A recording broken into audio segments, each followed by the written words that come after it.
કોયલા ડુંગરની ટોચે અને ડુંગરની તળેટીમાં એમ બંને જગ્યાએ માતાજીના મંદિરો છે, જેના દર્શન કરી દરરોજ હજારો ભક્તો કૃતકૃત્ય થાય છે. આ બંને મંદિરો સાથે પૌરાણિક કથાઓ જોડાયેલી છે.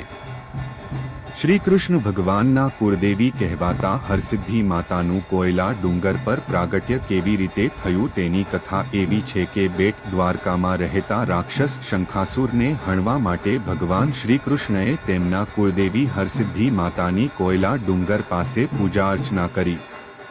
શ્રીકૃષ્ણની ભક્તિથી પ્રસન્ન થયેલી માતા કોયલા ડુંગર પર પ્રગટ થયા અને શ્રીકૃષ્ણને કહ્યું કે તમે તો ત્રિભુવનના નાથ છો, સર્વશક્તિમાન છો, છતાં મને કેમ યાદ કરી?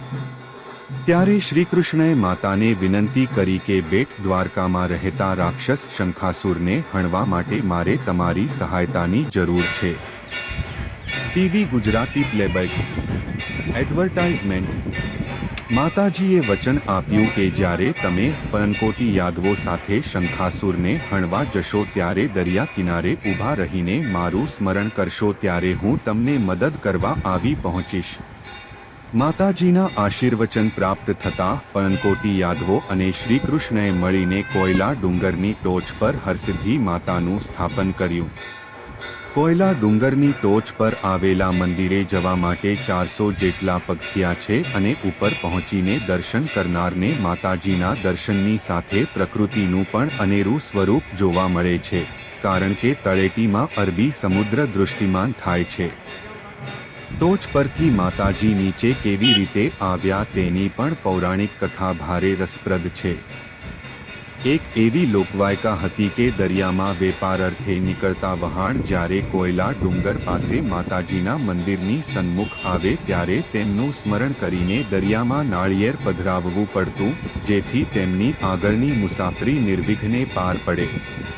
એકવાર કચ્છના વેપારી જગડુશા તેમના 7 વહાણોમાં માલ ભરીને વેપાર અર્થે દરિયો ખેડવા નીકળ્યા, પરંતુ તેઓ માતાજીની સન્મુખ આવતા આહુતિ આપવાનું ભૂલી ગયા એટલે તેમના 6 વહાણ ડૂબી ગયા.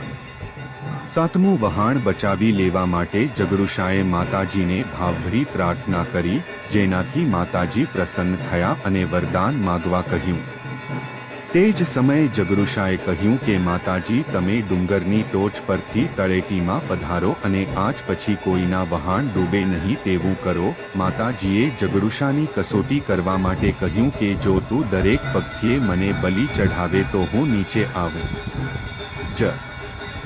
જગડુશાએ માતાજીની શરત માન્ય રાખી અને દરેક પગથિયે એક પશુનો બલિ આપતા ગયા, પણ છેલ્લા 4 પગથિયા બાકી હતા ત્યારે બલિ ખૂટી ગયા એટલે જગડુશાએ પોતાના દીકરા, 2 પત્નીઓનો બલિ આપ્યો અને છેલ્લા પગથિયે પોતાનો બલિ આપ્યો.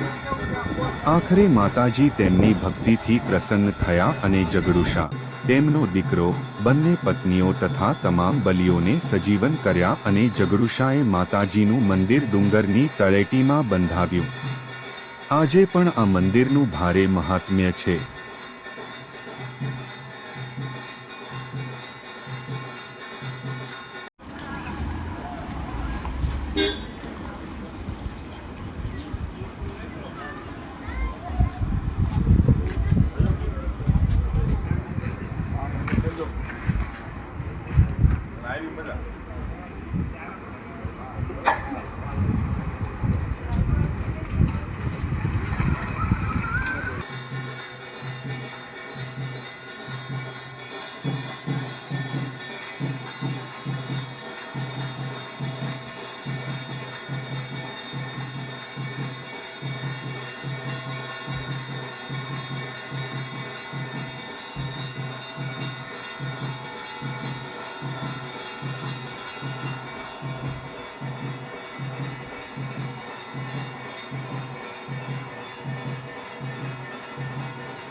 કરી